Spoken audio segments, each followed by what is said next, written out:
জ্বালানি সংকটের কারণে উৎপাদন কমছে দেশের শিল্প খাতে, একই সাথে বেড়েছে ব্যবসা পরিচালন খরচও। এমন বাস্তবতায় শিল্প কারখানায় নিরবচ্ছিন্ন জ্বালানি সরবরাহ নিশ্চিতের তাগিদ দিয়েছেন উদ্যোক্তারা। মঙ্গলবার রাজধানীতে সাস্টেইনেবল অ্যাপারেল ফোরামের আলোচনায় এসব কথা উঠে আসে।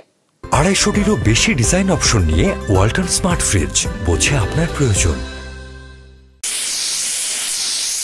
প্রায় 2 বছরের বেশি সময় ধরে জ্বালানি সংকটে দেশের শিল্প কারখানা।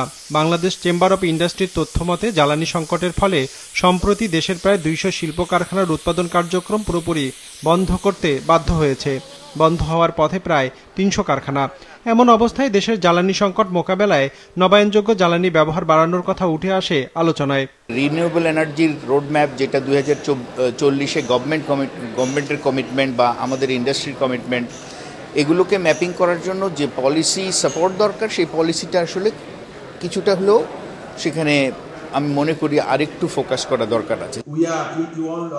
অনুষ্ঠানে জানানো হয়, গেল বছর অর্থাৎ 2024 সালে $2000 কোটি পোশাক রপ্তানি করেছে বাংলাদেশ ইউরোপের দেশগুলোতে, যা আরও এগিয়ে নিতে বিশেষ বাজার সুবিধা দেওয়ার কথাও জানানো হয় অনুষ্ঠানে। এজন্য পরিবেশ বান্ধব উৎপাদন প্রক্রিয়া নিশ্চিতে সবুজ জ্বালানির উৎপাদন জোরদারের তাগিদ আসে আলোচনা থেকে। The European Union's work on competitiveness and decarbonization are central to the interests of Bangladesh, a country that, like the European Union, is vulnerable to climate change, and a country that, also like the European Union, sees the need to protect and promote rules-based international cooperation.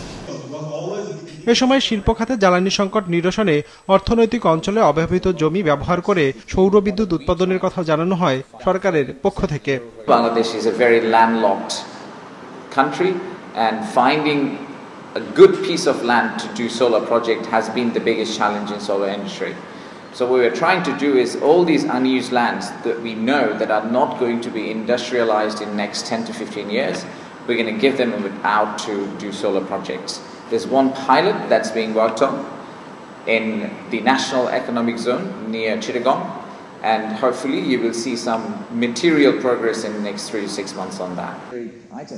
তৈরি পোশাকের বাজার সম্প্রসারণে man-made ফাইবারের পাশাপাশি পাট খাতে বিশেষ গুরুত্ব দেওয়ার তাগিদ আসে আলোচনায়। রঞ্জিবুল মিজান, বিজনেস রিপোর্ট, মাছরাঙা টেলিভিশন।